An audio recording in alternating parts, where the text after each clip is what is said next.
ഇന്നതെ rose ഇഷ്ടപ്പെടുന്നവർക്ക്, റോസിൻ്റെ മുട്ടുകളൊക്കെ കരിഞ്ഞു പോകുന്നു, വിരിയുന്നില്ല, പുഴു തിന്നുന്നു, അല്ലെങ്കിൽ ഈച്ചയൊക്കെ ഇങ്ങനെ നീരൂറ്റി കുടിച്ചത് വിരിയുന്നില്ല എന്നൊക്കെ പറയുന്നവർക്ക് ഒരു റെമഡി ആയിട്ട് വന്നിരിക്കുന്നത്. ഞാൻ അതിന് മുമ്പ് ഷെയർ ചെയ്തിട്ടുള്ളതാണ്. എന്നാലും നമ്മുടെ ഈ റോസപ്പൂക്കളൊക്കെ ഇതുപോലെ ഭംഗിയായിട്ട് കിട്ടിയപ്പോഴേ അതിൻ്റെ ടിപ്സൊന്നും നിങ്ങൾക്കൊന്ന് അറിയാത്തവർക്കൊന്ന് ഷെയർ ചെയ്യാമെന്ന് വിചാരിച്ചു. അപ്പോൾ ഇത്രയേ ഉള്ളൂ. നമ്മുടെ മാജിക്ക് നമ്മുടെ വളക്കടകളിൽ നിന്ന് നമുക്ക് വാങ്ങാൻ കിട്ടും. ഇത് കിട്ടിയില്ലെങ്കിൽ ഓൺലൈനിൽ നഗാട്ട വാങ്ങാൻ കിട്ടും, അല്ലെങ്കിൽ ഷോപ്പിലും കിട്ടും.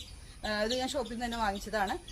അതുപോലെ മാജിക് എന്ന് പറഞ്ഞാൽ ഈ രണ്ട് സംഭവങ്ങളും നമ്മുടെ ഇതേപോലെയുള്ള ചെടികൾക്കിടെ പൂക്കളുടെ നീര് ഊറ്റി കുടിക്കുന്ന ഈച്ചകൾക്കും പ്രാണികൾക്കും പുഴു വരാതിരിക്കാനും നല്ലതാണ് കേട്ടോ. വളരെ എന്താ പറയുക, വീര്യം കുറഞ്ഞതാണ്.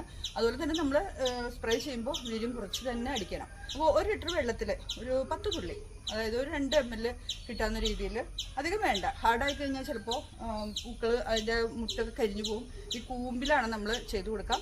മുട്ട വിരിയുന്നതിന് മുമ്പ് തന്നെ അതിൻ്റെ ആ ഇളം കൂമ്പ് വരുമല്ലോ, അതിലാണ് നമ്മൾ അടിച്ചു കൊടുക്കുന്നത്. അപ്പോൾ അടിച്ചു കൊടുക്കുമ്പോൾ ആ മുട്ടിന് നല്ലൊരു എന്താ പറയുക വലിപ്പമൊക്കെ കിട്ടാൻ വേണ്ടി ഞാൻ ചെയ്യുന്നൊരു കാര്യം, മിറക്കിൾ 20യുടെ ഫ്ലവർ ഉണ്ടാവാനുള്ള ബൂസ്റ്റർ ഞാൻ ഇതിനു മുമ്പ് ഷെയർ ചെയ്തിട്ടുള്ളതാണ്. അതും കൂടി അതിന് ശേഷം നമ്മൾ സ്പ്രേ ചെയ്ത് കഴിഞ്ഞാൽ ഈ മുട്ടകൾക്ക് നല്ല പുഷ്ടിമ ഉണ്ടാകും. അതുപോലെ തന്നെ പുഴൊന്നുമില്ലാതെ ഈച്ച വന്ന് നീര് ഉറ്റി പിടിക്കാതെ അത് ചെടികളൊക്കെ സംരക്ഷിക്കും കേട്ടോ. അപ്പോൾ ആ ഒരു ടിപ്സ് നിങ്ങൾക്കൊന്ന് ഷെയർ ചെയ്യാൻ വന്നതാണ്. മാജിക്, അതുപോലെ നഗാട്ട. അപ്പോൾ വീഡിയോ ഇഷ്ടപ്പെട്ടാൽ ഇഷ്ടം അറിയിക്കുക. മറ്റൊരു വീഡിയോ ആയിട്ട് നമുക്ക് വീണ്ടും കാണാം.